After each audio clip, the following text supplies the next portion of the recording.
Annie Sugier, bonjour. Vous êtes présidente de la LDIF, Ligue du droit international des femmes, et votre association a été partie prenante aux côtés de la Fédération française de football pour plaider auprès du Conseil d'État contre la demande des hijabeuses de pouvoir effectuer des compétitions de football en conservant leur hijab.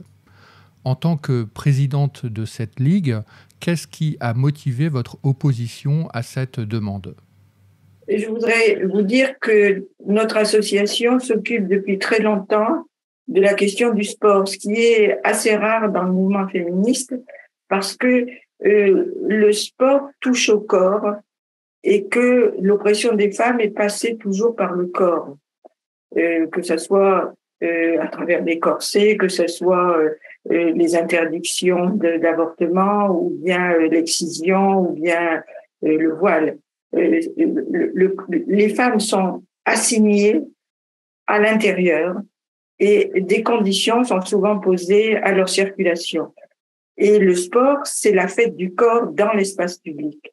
Donc, c'est un lieu d'émancipation du corps. On peut critiquer le sport de compétition, enfin là, il y a tout un mouvement contre le sport, mais nous le voyons sous cet angle-là.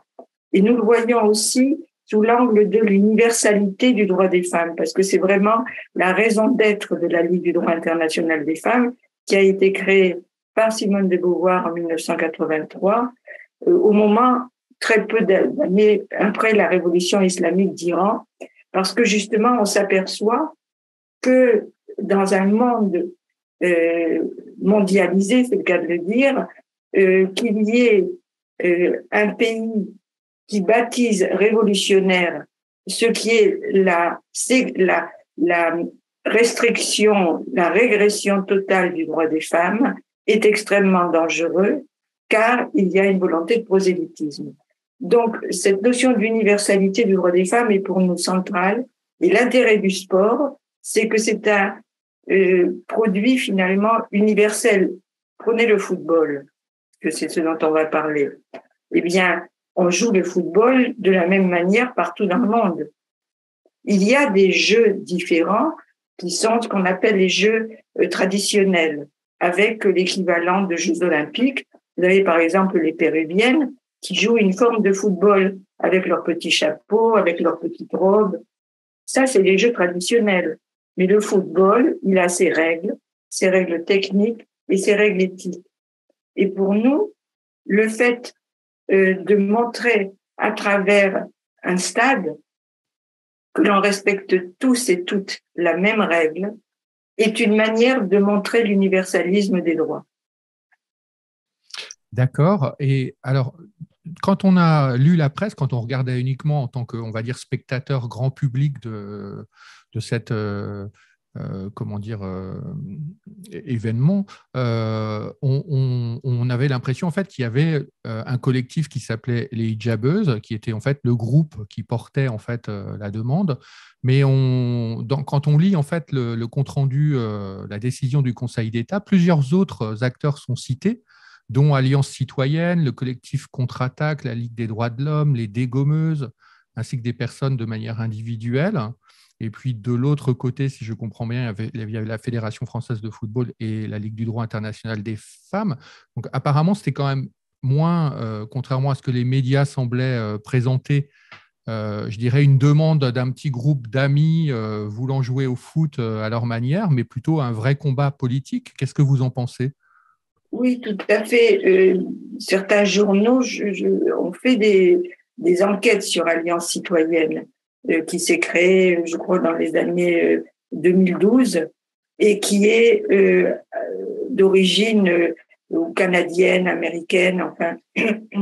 Et au départ, ça peut sembler tout à fait respectable puisqu'il s'agit sur le terrain d'aider les habitants d'une cité, par exemple, à mettre au pied du mur leurs propriétaires de telle sorte que les ascenseurs fonctionnent bien ou que les gens aient des habitations convenables. Mais il y a eu une dérive de ce mouvement et qui est devenu vraiment communautariste, puisqu'on retrouve Alliance citoyenne dans d'autres affaires comme l'affaire du Burkini, Les hijabeuses, elles, sont arrivées plus tardivement. C'est un collectif, ça n'est pas une association. Et donc, elle avait besoin de s'appuyer sur une structure qui est Alliance citoyenne. Et clairement, elles ne cachent pas leurs objectifs. Il s'agit de faire plier en l'occurrence la Fédération française de foot, qui, elle, respecte les valeurs du sport et parmi ces valeurs, eh bien, la neutralité. Et cette notion de neutralité qui finalement va faire qu'elles vont réclamer le droit que l'on reconnaisse leur identité. Donc, on est bien dans la notion de communautarisme et non pas dans la notion d'universalité, va s'opposer à ce modèle sportif universel et à ces règles éthiques universelles. Parmi ces règles éthiques, il y a la neutralité. Alors, qu'est-ce que ça veut dire la neutralité? Au fond, ça vient de très loin. C'est pas la laïcité à la française, c'est ça aussi qui nous a intéressés. On n'est pas sur le combat de nos petits Gaulois qui ont trouvé une idée que le reste du monde ne partage pas. C'est la notion de trêve, trêve olympique. C'est à l'origine même de l'olympisme. Pourquoi? Parce que c'est une manière de dire qu'à un moment donné, eh bien, on va oublier ses convictions, celles qui vont être des éléments de division de l'humanité, et on va simplement jouer ensemble ou faire des compétitions ensemble. Donc, c'est vraiment quelque chose de fondamental qui va s'opposer au communautarisme.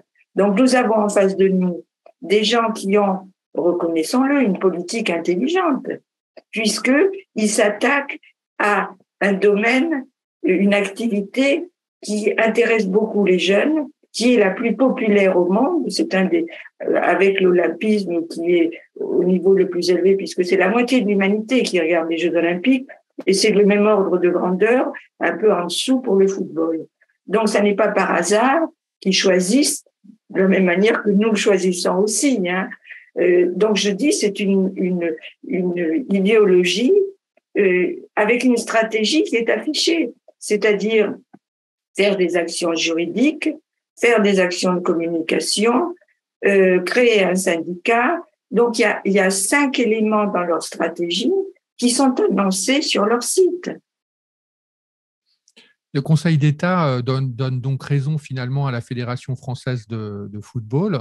Et qu'est-ce qu'on doit retenir en fait de ce compte-rendu? Quels sont les principaux arguments qu'il faut comprendre et qui a motivé en fait le Conseil d'État? Alors, l'erreur de nombre d'analystes et notamment du rapporteur a été de penser que ce qui s'appliquait en l'occurrence, c'était la laïcité. Et c'est vrai que les fédérations sont délégataires d'un service public. Mais la laïcité ne va s'appliquer qu'au personnel d'encadrement, oui, pas aux pratiquantes. Or, ce que dit le Conseil d'État, c'est qu'il répète effectivement que le personnel d'encadrement, du fait qu'il s'agit de délégations, de fédérations qui ont une fonction de service public, ce personnel d'encadrement a l'obligation de la neutralité. Mais il ajoute que, en ce qui concerne les pratiquantes, eh bien, il faut savoir que les fédérations sportives, du fait du code du sport, disposent d'un pouvoir réglementaire dans les domaines qui sont définis par ce code du sport, donc par la loi, et que ils organisent les compétitions de telle sorte que techniquement et concrètement, du point de vue organisationnel, ça se passe bien. Et donc, l'interdiction du port de signes de tenue qui ostensiblement vont refléter soit une conviction politique, religieuse, philosophique, syndicale, et cela, donc, qu'on interdise ce type de tenue, eh bien, ça apparaît nécessaire pour assurer le bon déroulement, et ça n'est pas extraordinairement réducteur par rapport aux droits des personnes, puisque c'est limité dans le temps au moment de la compétition. Oui, c'est 90 minutes par match. Voilà, c'est ça. Donc, on distingue bien ce pouvoir par rapport au personnel d'encadrement et le pouvoir réglementaire qu'a la fédération. Donc, elle avait le droit, dans ses statuts, d'inscrire cette interdiction. D'accord. Donc, quand certaines personnes avaient peur, en fait, que dans les arguments pris par les hijabeuses ou alliances citoyennes, il y avait des références à la Convention européenne de sauvegarde des droits de l'homme, etc. Et certains disaient oui, mais ça va supplanter les notions de droit français, etc. La question, en fait, ne se posait pas à ce niveau-là, c'est ça? Non, absolument. C'était vraiment les valeurs du sport que la fédération a le droit d'inscrire dans son règlement. Et ce qui est intéressant aussi dans la manière dont est écrit l'article 1er des statuts de la Fédération française de foot, c'est que le respect de la tenue réglementaire et la règle 50 de la charte olympique, on va y revenir, assure la neutralité du sport. On est bien dans les valeurs du sport. Cette règle 50 à laquelle nous tenons beaucoup, comme la loi numéro 4 de la Fédération internationale, disent clairement que toute expression politique, religieuse ou raciale dans un lieu olympique ou sur un terrain de sport est interdit. Et on est vraiment dans cette notion de trêve. Le CIO qui actuellement est sous pression parce qu'un certain nombre d'organisations, indépendamment de l'affaire du voile, disent mais c'est contraire au droit d'expression des athlètes, a essayé de trouver des lieux où les athlètes pourraient s'exprimer. Récemment, le président du CIO a dit bien ils peuvent s'exprimer dans le village olympique, ils peuvent s'exprimer au moment des conférences de presse, mais au moment où on joue, on ne fait que jouer. Alors, un des arguments qui nous était servi, c'était de dire oui, mais quand il s'agit du voile, le CIO et la FIFA ont cédé. Mais ils n'ont pas changé la règle. Alors, qu'est-ce que ça veut dire? Alors que le CIO continue à interdire les manifestations politiques dans le stade. Et souvenez-vous, quand les athlètes français, au moment de Pékin, avaient voulu porter un badge, il était marqué pour un monde meilleur, c'était pourtant très discret, et c'était une citation de la charte. Le président du CIO avait dit, c'est un message politique, c'est une manière de critiquer le choix de Pékin, donc les athlètes français n'auront pas le droit ou ils seront exclus. Souvenez-vous de Tommy Smith et John Carlos, exclus à vie pour avoir levé le poids, oui. une bonne cause, mais ils n'avaient pas le droit de le faire. À Londres, les représentants des différents cultes n'avaient même pas le droit d'arborer le culte auquel ils appartenaient. Donc, on est bien, et le ramadan, c'était au moment du ramadan, on avait dit, on va faire une exception, ils ne respecteront pas le ramadan parce que c'est pas le moment quand on est en train de faire du foot ou quand on un jeu, oui. Voilà, un jeu. Donc qu'est-ce qu'on peut dire? Eh bien, on peut dire que quand il s'agit des femmes, si elles respectent pas la règle, mais c'est pas grave. C'est une manière de dire si un homme ne respecte pas la règle, c'est grave parce qu'un homme c'est important. Mais bon, si les femmes elles portent le voile au fond, hein, voilà. Et ce que je vous dis est tellement vrai que sachez qu'en 2013, il y a eu la conférence des ministres des sports et des hauts fonctionnaires des sports du monde entier à Berlin. Et qu'il y a une déclaration, la déclaration de Berlin sur donc la question du sport. Et il est indiqué qu'il faut tenir compte des besoins spécifiques des personnes handicapées, des personnes âgées, des jeunes, des autochtones, des femmes et des filles. Les hommes, c'est pas de problème, c'est toujours l'universalité pour les hommes. La règle commune s'applique. Si vous regardez les équipes de foot masculines d'Iran et d'Arabie Saoudite, Normalement, les règles de pudeur que leur impose le Coran, aussi bien aux femmes qu'aux hommes, on ne devrait pas voir leurs genoux. Oui. Là, on les voit. Elles sont exactement habillées comme les autres. Donc, on a bien la preuve que ce qui va imprimer la marque sur le corps, c'est pour les femmes, c'est pas pour les hommes. On est d'accord pour les progrès, pour les hommes, mais pas pour les femmes.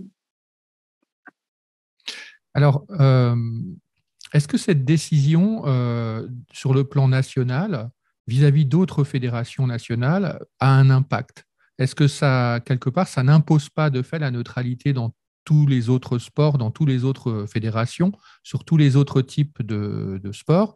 Et je pense à la fois à des fédérations qu'on pourrait qualifier de plus laxistes, entre guillemets, comme la fédération de handball, qui, elle, autorise notamment la capitaine à porter non pas le hijab en tant que tel, mais en tout cas à se couvrir la tête. Ça le devrait. De toute façon, toutes les fédérations olympiques sont soumises à la règle 50. Donc, que le CIO contourne sa propre règle pour les raisons que je viens d'expliquer, qui sont essentiellement des raisons financières et géopolitiques, ça ne devrait pas empêcher les fédérations françaises de faire comme la fédération de foot. Elles devraient le faire d'autant plus que la plus haute juridiction française vient de donner raison à la fédération française de foot. Et d'autant que le Sénat, au moment du débat sur la loi contre le séparatisme qui est devenue la loi pour le renforcement des principes républicains, le Sénat avait recommandé que toutes les fédérations, comme la Fédération française de foot, inscrivent dans ses statuts le respect de la règle 50, oui. L'obligation de neutralité.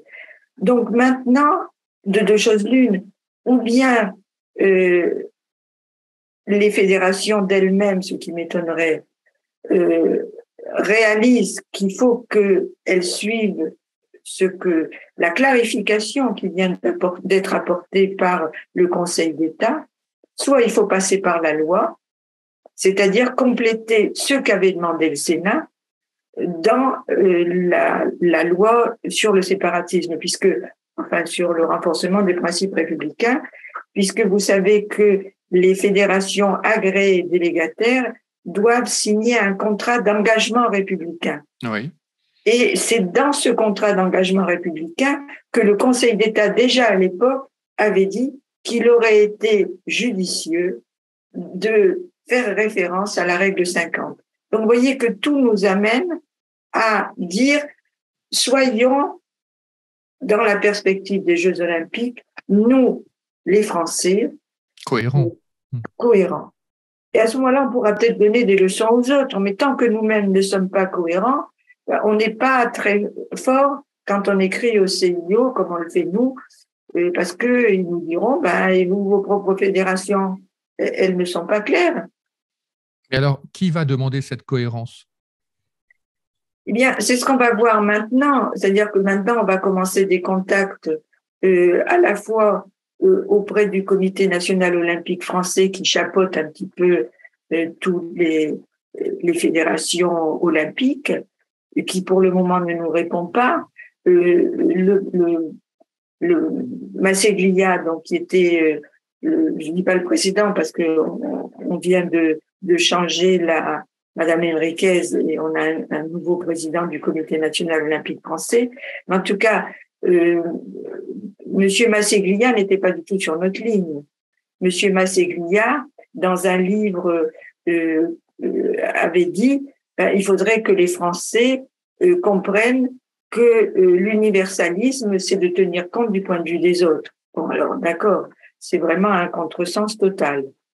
Est-ce qu'à votre avis, ça clôt le débat autour de l'irruption du religieux dans le sport, du moins en France, ou est-ce que, selon vous, il va y avoir d'autres tentatives? Je pense qu'il va y avoir d'autres tentatives. On a en face de nous des gens, encore une fois, qui ont compris l'importance des enjeux autour du sport, surtout dans la perspective des Jeux olympiques. C'est un lieu de prosélytisme évident. qui s'adresse à la jeunesse. Donc, on voit bien ce qui se passe dans les écoles. Alors, il y a quelque chose qui est important et qu'on n'a pas encore dit, que nous avons écrit dans un livre avec Gérard Biard et Linda Velcuriel qui s'appelle « Comment l'islamisme a perverti l'olympisme ». Nous sommes intéressés à ce sujet depuis 1992. Oui. 1992, c'est les Jeux de Barcelone et c'est le moment du retour de l'Afrique du Sud après 30 ans d'exclusion pour cause d'apartheid racial. Et donc nous, on est comme tout le monde, hein, on est content que la fête soit enfin complète, comme dit la presse, c'est-à-dire que la délégation d'Afrique du Sud est enfin de retour, Mandela est sorti de prison, une des premières visites qu'il fait à l'étranger, c'est à Lausanne pour rencontrer Juan Antonio Samaranch, le président du CIO, pour le remercier de toute la pression qui a été faite à travers le sport pour stigmatiser l'unique régime d'Afrique du Sud. Et donc, je regardais à la télévision les Jeux Olympiques et la cérémonie d'ouverture, et je vois passer la délégation d'Afrique du Sud, donc avec des Noirs et des Blancs. Derrière, je vois l'Arabie Saoudite, l'Iran, Qatar, que des hommes. Il y avait 35 délégations sans femmes. Donc, à ce moment-là, nous lançons notre campagne autour de... il y a une autre forme d'apartheid, un apartheid sexuel, qui n'est pas dénoncé. Et nous demandons qu'il n'y ait plus aucune délégation sans femmes. Ce que nous obtenons 20 ans plus tard, un petit peu à la fois, le CIO réagit extrêmement négativement en écrivant dans une tribune en 95, au moment où on fait une conférence de presse et on lance notre action en vue des Jeux d'Atlanta en 96, que oser comparer la cause des femmes à celle des Noirs, c'est insulter le peuple noir et Mandela. Bon. Mais ils savent cependant que nous avons raison et ils font pression pour que toutes les délégations soient mixtes. À Londres, enfin, 20 ans plus tard, donc, on a gain de cause. Amère victoire, parce qu'en réalité, les pays islamistes ont posé des conditions. Le premier, ça a été l'Iran. En 96, ce sera la première femme voilée. Et à ce moment-là, nous, on n'a pas vraiment lu bien la charte olympique. On la lira bien qu'en 2008, quand les athlètes français n'auront pas le droit de porter leur badge et que, comme je le rappelais, le président du CIO dit que c'est contraire à la règle 50. Et la règle 50, elle est tout à la fin de la charte olympique sous une rubrique qui s'appelle publicité, propagande, donc on n'y avait pas fait attention. Donc à ce moment-là, on se dit, mais on a un outil plus puissant que la laïcité qui s'applique dans un lieu international et qui s'applique pas seulement à l'encadrement, mais aussi aux pratiquants. Et voilà, donc ce combat-là, celui avec le Conseil d'État, est dans la droite ligne de ces valeurs du sport fondamentales qui naissent de la trêve olympique, donc de l'histoire même de l'olympisme. Néanmoins, on ne doit pas s'attendre à ce que pendant les JO 2024, par exemple, l'Iran laisse ses athlètes féminines défiler sans voile. Si vous pensez que c'est possible? Non, c'est malheureusement non, malgré le fait que avec la révolution de la rue, depuis la mort de Mahsa Amini, les sportives et les sportifs iraniens ont pris des positions extrêmement courageuses. Et nous avions fait une brochure avec toutes les prises de position, y compris des footballeurs iraniens. Alors, qu'est-ce qui va se passer là? Malheureusement, les pressions qui sont exercées sur les familles de ces athlètes sont telles que il faut être héroïque pour combattre. Mais on a maintenant la preuve des pressions qui sont exercées sur eux et du fait que le voile, alors là je reviens sur la stratégie intelligente de l'Iran, dès 91, le président Razamzani, 91, 92, 93, réunit des colloques avec des experts du monde islamique, d'une quarantaine de pays, pour parler de la question des femmes et du sport. Et il dit, on a un livre dans lequel cela apparaît, que le sport est un must pour les femmes, mais que tel qu'il est pratiqué, il pose un problème. C'est la corruption, je cite, qui pourrait naître de la présence simultanée d'hommes et de femmes dans un même espace. Ouais. C'est bien le problème de l'apartheid sexuel. On le voit en Afghanistan, on l'a vu avec Daesh, c'est-à-dire que le voile, ça n'est pas un simple morceau de tissu. Le voile, symboliquement et concrètement, est l'invisibilisation du corps des femmes et la séparation des hommes et des femmes. C'est la condition qui est posée à la présence des femmes dans l'espace public. Donc, c'est pour ça que nous demandons, et c'est tout notre combat actuellement, l'extension de la Convention de 73 des Nations Unies, qui qualifiait de crime contre l'humanité l'apartheid, mais qui précisait dans son article de définition apartheid racial, alors que dans le titre, c'est l'apartheid qui est un mot générique. Eh bien, l'apartheid sexuel qui tue aussi, qui est même pire que l'apartheid racial, parce que les femmes sont dans un statut total de second rang, c'est-à-dire que même pour aller à l'hôpital, même pour se déplacer à l'étranger, elles ont la tutelle masculine. Donc, cet apartheid sexuel, c'est un système institutionnalisé dont le voile est la concrétisation. Est-ce que vous avez l'impression que finalement on fait preuve, certaines associations et peut-être les individus eux-mêmes, voire certains organisateurs, font preuve peut-être de naïveté en fait par rapport à ce que vous décrivez, par exemple le fait que depuis longtemps en fait il y a des colloques organisés, enfin il y a une réflexion du côté des pays islamistes en fait pour défendre leur point de vue, et on a l'impression que de l'autre côté en fait non pas on improvise, mais enfin on a une espèce de naïveté ou de laisser faire en fait assez étonnant par rapport à nos propres valeurs. Je pense que dès qu'il s'agit des femmes, on n'a pas une vision politique, on a une vision compassionnelle. C'est-à-dire on se dit les pauvres, si on leur permet pas de porter le voile, elles pourront pas faire de sport. Mais Mandela, quand il est sorti de prison, qu'il est allé aux Nations Unies, que on lui avait promis que la loi sur l'apartheid allait être supprimée, mais elle ne l'était pas encore. Eh bien, il a dit, il faut maintenir les sanctions contre l'Afrique du Sud. C'est-à-dire que c'était un vrai combattant. Et donc, il s'est pas dit, ah, les pauvres, ils souffrent beaucoup à cause des sanctions. Il s'est dit, il faut gagner cette bataille. Eh bien, nous, c'est pareil. Si on est dans le compassionnel, on n'est pas dans le combat. Il faut stigmatiser les pays qui pratiquent l'apartheid sexuel. Voilà. Il faut comprendre que c'est un système institutionnalisé et que c'est une oppression qui va jusqu'au meurtre. Et ce qui s'est passé en Iran devrait faire taire les journalistes qui me disaient oh, « Écoutez, vous ne pouvez tout de même pas comparer l'obligation de porter le voile avec ce qui se passe en Afrique du Sud. » Il faut qu'un pays ose aux Nations Unies poser cette question. Pour le moment, on n'en a pas trouvé.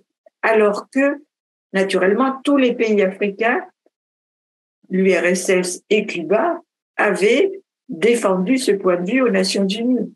Pour le moment, nous n'avons pas trouvé. Donc, tout le problème, il est là, c'est que ce sujet est considéré comme politique par les islamistes, à juste titre, parce qu'ils défendent un modèle de société, ils y croient, ils le défendent. Et nous, est-ce qu'on sait pourquoi on se bat? On se bat pour des sociétés mixtes et égalitaires. Cette notion de mixité, elle est au cœur de nos sociétés. On n'a pas encore réussi totalement, il suffit de regarder les organigrammes. Bon. Mais au moins, on essaie d'aller vers cette mixité, sachant sur quoi reposent nos sociétés et quel est notre idéal. Alors, en même temps, on a au sein de nos sociétés même, justement, je pense notamment par exemple aux hijabeuses, des femmes qui non seulement font une demande religieuse, mais qui en même temps, quand on lit par exemple la pétition qu'ils avaient rédigée il y a un an là-dessus, minore en fait le fait religieux pour dire c'est notre liberté, c'est notre manière d'être, etc. à la différence avec l'exemple que vous preniez de Mandela, qui avait pas, voilà, je veux dire, il y avait plus peut-être d'unité de discours et de ton. Et en tout cas, il n'y avait pas mis en avant des femmes avec un discours qui est repris par des associations de tout type, et même au niveau européen, parce on voit des affiches financées par la communauté économique européenne, déclarant que le port du hijab est une liberté. Alors justement, vous faites bien de parler de cet aspect-là, parce que je vais continuer mon histoire. Donc, on voit que tout démarre en 91, 92, 93, et 93, ça va être les premiers jeux de la solidarité islamiste pour les femmes. Ça va être des jeux séparés où elles vont retirer leur voile. Mais il n'y aura plus d'hommes, il n'y aura plus de médias. On ne verra que les photos des moments de la remise de médailles quand les médias peuvent revenir. Donc, on a toutes ces photos. Et à ce moment-là, les Iraniens se disent, oui, mais c'est tout de même un peu marginal. Ils ont continué tous les 4 ans à faire ces jeux séparés. Le CIO avait cautionné ces jeux. Ils avaient envoyé des représentants qui avaient écrit des rapports en disant tout se passe bien, les ordinateurs fonctionnent bien. Je rappelle que quand il y avait des jeux séparés pour les Noirs en Afrique du Sud, le CIO avait envoyé une mission et avait considéré que c'était inacceptable. Mais quand il s'agissait des femmes, figurez-vous que c'était un progrès. Bon. Alors, les Iraniens disent oui, mais on est un peu marginal là-dedans. Donc, ce qu'il faudrait, c'est qu'on nous accepte dans les vrais jeux. Et donc, la fille de Rajamzani, qui était la Madame Sport, va rencontrer, nous avons des photos, Juan Antonio Samaranch, et lui montre les photos des jeux séparés. Et elles vont aussi à Londres, à Brighton, pardon, en 1994, donc 1 an après les jeux séparés, où il y a eu, pour la première fois, une conférence Femmes et Sport mondiale.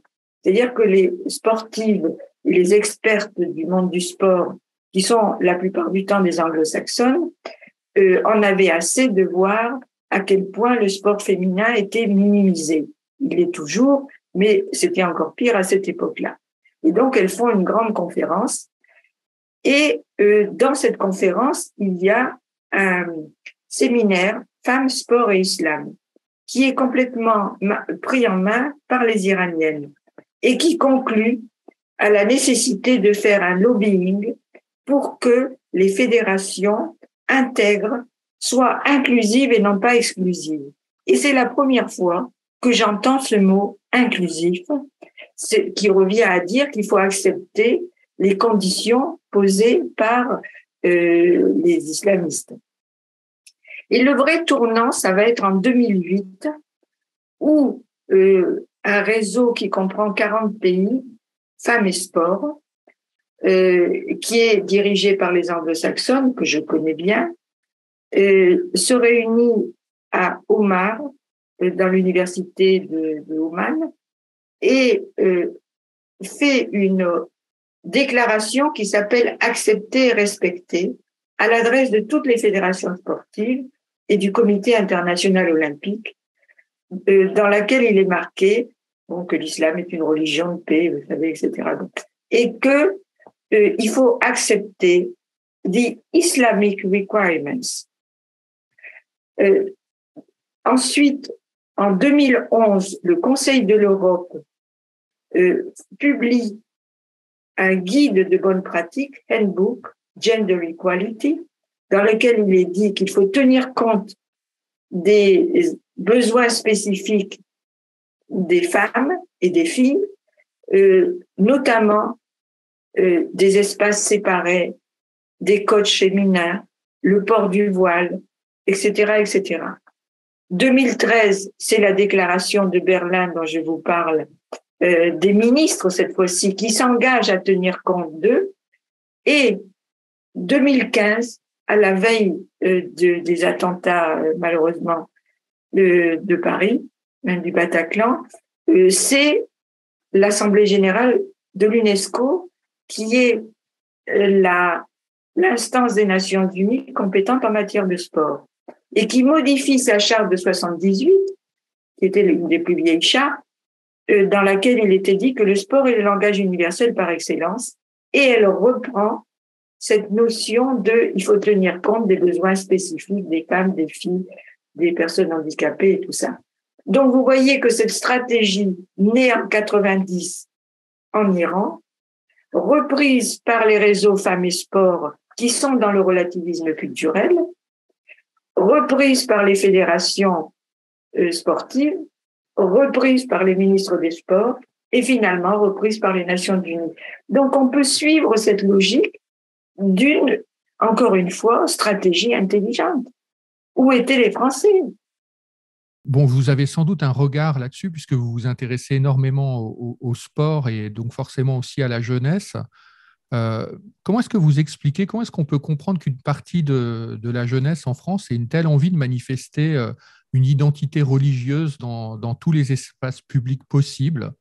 Je pense évidemment au sport, on vient d'en parler, mais aussi à l'école. Il y a deux aspects dans votre question. Ouais.